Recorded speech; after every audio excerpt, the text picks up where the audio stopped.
Hello, everyone. Welcome to Keeping in Touch. I am Cindy Rubin. I am a pediatrician and breastfeeding medicine specialist in the suburbs of Chicago. And today I have with me Anna Rodney, who is owner and founder of Chicago Family Doulas. And she is supporting families as a doula since 2009 and is honored to provide families with professional, compassionate, and personal support. She has worked with children and families since she was a teen and has worked as a nanny, preschool teacher, AmeriCorps worker, respite worker, special ed teacher, and finally as a birth and postpartum doula and Kappa doula trainer.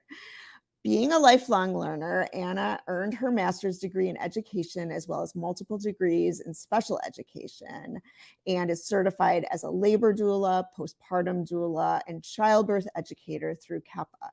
She is a Kappa certified lactation educator, a certified newborn care specialist, happiest baby on the block, and Lamaze instructor. I don't think that's enough things, Anna. Right, I know.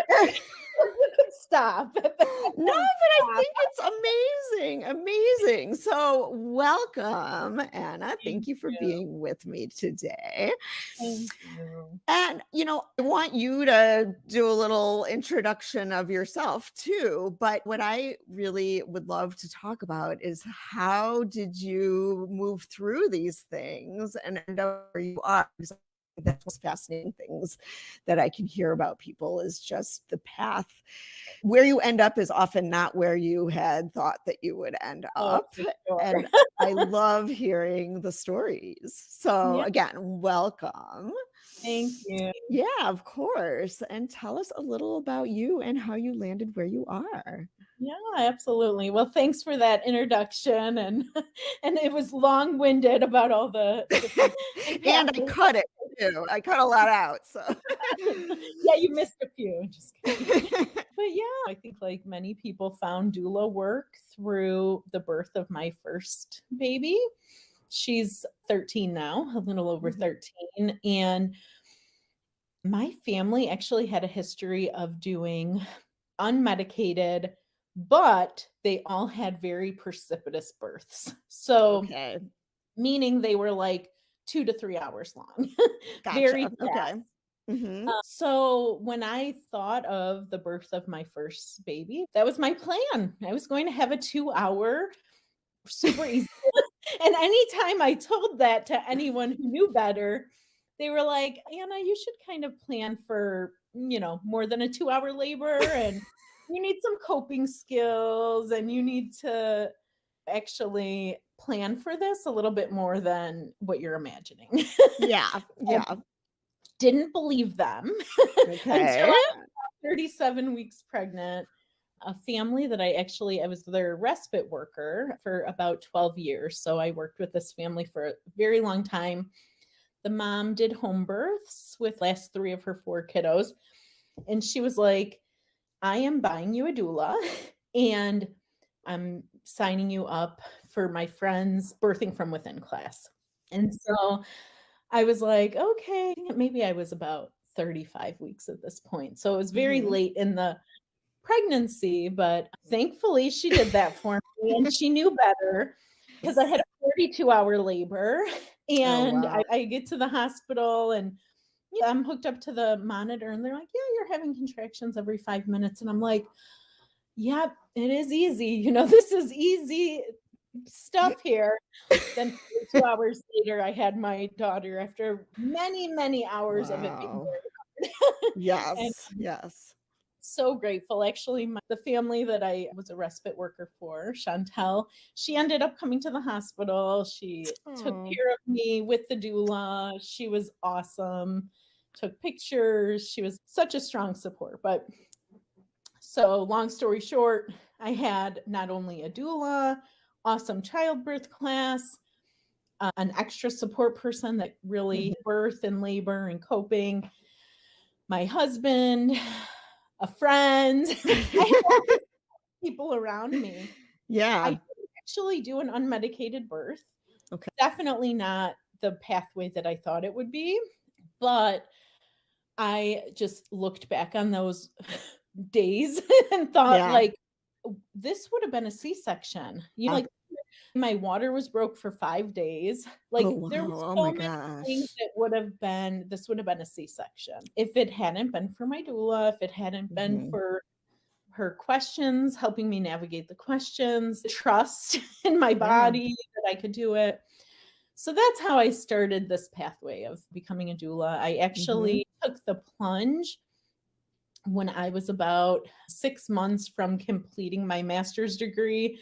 I gave up my teaching career. Oh, So wow. it took so much motivation to keep Yeah. on that path and finish my master's in education, because I was like, I don't know if I'll ever teach in that setting again. I've definitely always been a person that has to love wholeheartedly what I'm doing. Mhm. And it's really important to me that I have a lot of excitement about my work. Mhm. I have to feel Yeah. excited to do it. I think I have to feel like it's important and that I'm making changes and that I'm really Mhm. helping people. And every career I've had, even when I was 18, I consider those careers. Like as a preschool Yeah. teacher, AmeriCorps, like I went every day excited to be helping situations. So Yes. that's always been my pathway for sure. Yeah. And then turning that into like what it is now, like this really kind of huge agency in Chicago, that wasn't expected, but Okay. it All just right. kept when I was dreaming about becoming a doula. I think I dreamt about being busy enough myself to have work and Mhm. busy with that. But yeah, I didn't expect it to be such an incredible agency that it's. Yeah. Well, I think that probably is owing to that passion that you have and the fact that you did find your calling and you put all of that into it and it shows and it grew and Yeah, continues to grow. It must feel very good to have that definitely. baby. It does when I'm not Yeah. overwhelmed. Oh my goodness, like I have to figure this out again. Well, so speaking of that, how to figure it out again. So, as a business owner, you opened 10 years ago? Yeah, just 2000 about 10 years ago. Yeah. Okay, all right. I And became a doula in I 2009, see. but Okay. like I still taught till my second one was about 2. So my first one was almost 4. Gotcha. Okay. So you've seen a lot of changes in Oh yeah. the birth space, in the doula space. So, how about if you could tell us to start? Because I think more people know what a doula is these days than previously, but I think a lot of people still don't really understand what is a doula and what can they do for me. Absolutely. Yep. Yeah. So there's different types of doulas. The 2 that I'll focus on would be labor doulas or birth doulas and postpartum doulas. And that's what we offer through Chicago Family Doulas. But labor doulas, families hire us at any point in their pregnancy. And if they hire us early on in pregnancy, we just have more time to talk with them, to help them navigate things, to make sure that we're helping empower them, make Hmm. sure that they know that they have options and choices. And Hmm. doctors' practices and midwife practices are great at offering options and choices, but I would say that there's quite a few that maybe they don't share all the options with families. Right? They're busy. Hmm. And I don't think it's like deceitful. I think it's more just like, hey, this is what everybody does and we're busy around here kind Right. of. Oh, yeah.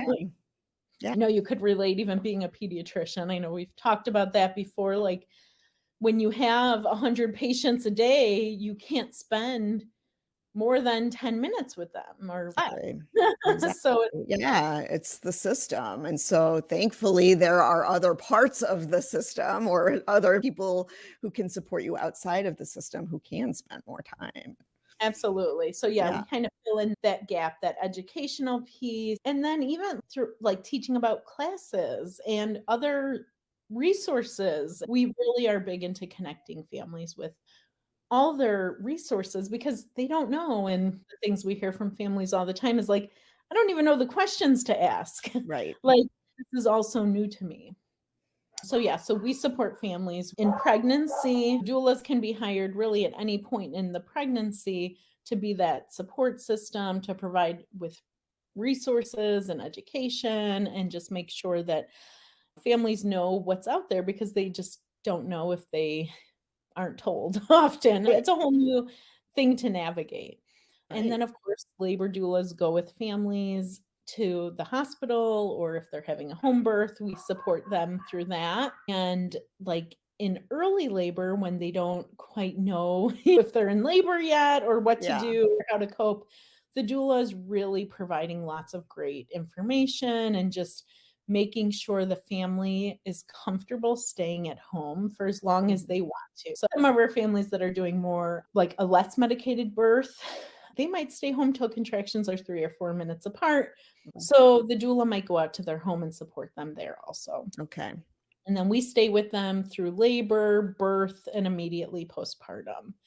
Okay. And then with that being said, like that's usually like the first couple of hours helping them settle their baby. And then we do one postpartum follow-up visit with families, and that usually is within the first couple of weeks, just kind of closure. When Yeah. we're at Yeah. the hospital, it's a little bit intense and overwhelming. Right.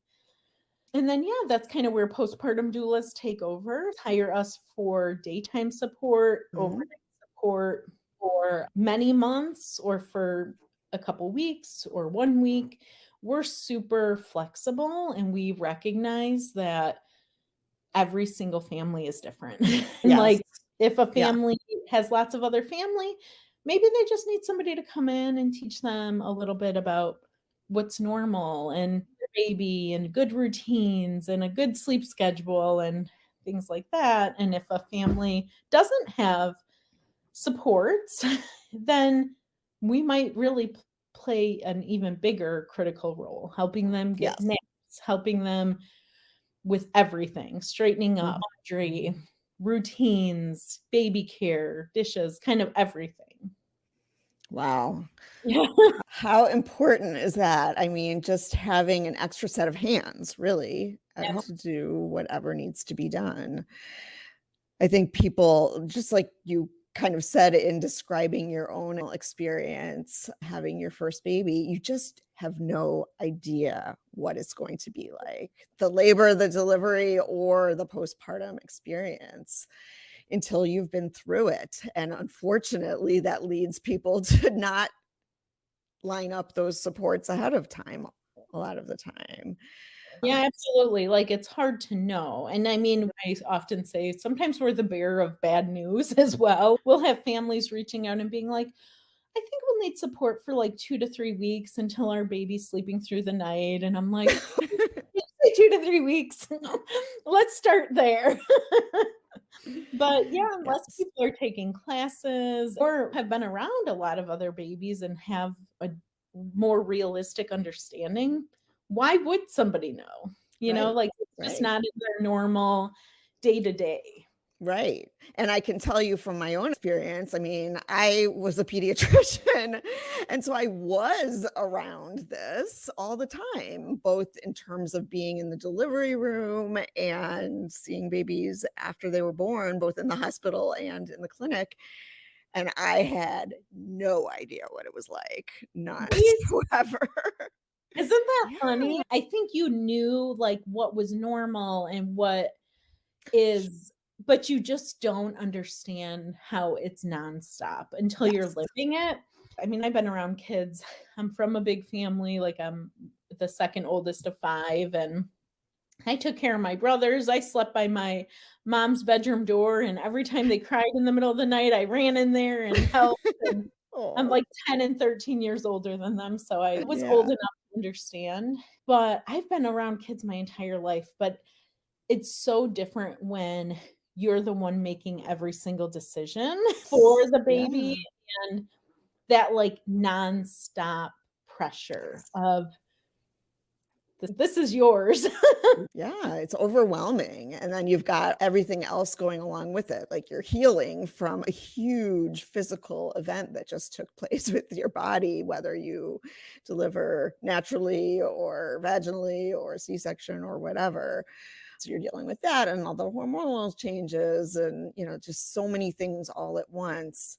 It is a huge transition. And I think everybody needs to really kind of know that even if they are sure it's not going to be like that for them, it will For be. So sure. it's It not will going to be in look, some capacity. Yes. yes, exactly. It's not going to look exactly like you expected to. And it's just good to have those words lined up, even if you don't end up using them, just Absolutely. knowing that those options are out there and kind of figuring out who you're going to call if and when you need them. Absolutely. And we say that to families all the time. I mean, we'll talk to families on the phone, even if they don't know if they'll hire a doula. We encourage them not to if they don't need to, right? Mm. Not to yet. So we'll say, no pressure. Like, you don't have to hire us today just in case you need us, but know all the things we do. And so when you're at home and you're like, oh my gosh, I can't do this anymore. This is so hard. What's my name? I'm so tired. Can call and we can have somebody Yeah. there today or tomorrow for you. Our practice is big enough where if somebody calls and needs support tonight, we can usually accommodate them. Oh, So that's fantastic. it is fantastic. I mean, running a big agency is so hard in so many Mhm. ways, but one of the gifts I feel like I've been able to give families is like helping in emergencies. And not everybody can do that, right? If Yes. you're a solo practice, you might have your kids that day, or you might have already booked a client that day. But like us, I've had a lot of calls from people in the hospital where like things went unexpectedly and became a lot more complicated than they thought. They'll call us and say, we need 24-hour care starting in a couple hours. Was that Mhm, possible? And mhm. I'll like drop everything and figure it out for them because that's an Yeah, emergency and we can help. yeah. I mean, let's say you were just feeling at the end of your rope and you just felt like you needed one night of help, like one night of a night Oh, for nanny sort sure. of thing. You can do that, right? Yeah. Absolutely. Yes, absolutely. If a family texts me or calls me or emails and says, my husband's out of town or my partner's out of town or we're both just exhausted, can somebody come today or Yeah. tomorrow or tonight? We'll do our best. We Yeah. always try to accommodate for sure. Yeah, that's great. And I imagine there are other sorts of doulas that you don't really handle in your agency, but there are also, just for people to know, there are doulas that help with death and dying. Absolutely. And would your doulas also help out with after an infant loss? Yeah, so we do have some doulas on our team who are trained in stillbirth days or Mm, another training similar to that. About 6 years ago, I did bring that training to anyone on my team who could take it. So about 20 of us were trained in that, which was mhm, really, really hard, mhm, but I really imagine. important. So in those situations, absolutely, like we would try to connect them with somebody on our team who Yeah. has experience with that. It's really important for people to know that all of these resources are out there. And I think for those of you who may need something, even if it's something that Chicago Family Doulas can't provide, I am quite certain that Anna would try to help you find somewhere. We all just want to help people, and we're not always going to be the right person, but we will help you find the right person. Yep, absolutely. So on our website, we do have like our partners page where we have lots of people that we know and trust on there. Yes. Everyone on there I've like at least had a conversation with, if not Mhm. my person. I've had clients tell me how great they are, and then I'll hop on a call with them. I depend on our clients and our doulas to guide our resources, and then Yeah. I build that relationship. But absolutely, if somebody calls me or emails us about anything, I just send them helpful information, right? Even if they can't afford a doula, but they really want a doula, well, then of course I'm sending them to Chicago Volunteer Doulas Mhm. or Mhm. Berthas or New Moms Yes. Chicago. There's resources out there. And thankfully I know of a lot of them. The doula is there to do what you need. They're not going to be trying to hold the baby. You want to be holding the baby right now. They're not going to be sleeping on the couch in the hospital room like some people might Thank while you're you. miserable. I That could is just true. remember my husband snoring over in the corner, and I'm like, oh my You're God. so Too close, but Yeah, I remember my husband watching a soccer game while I was in labor with my third, and I just remember, like, looking over at him and being like, "What are you doing?"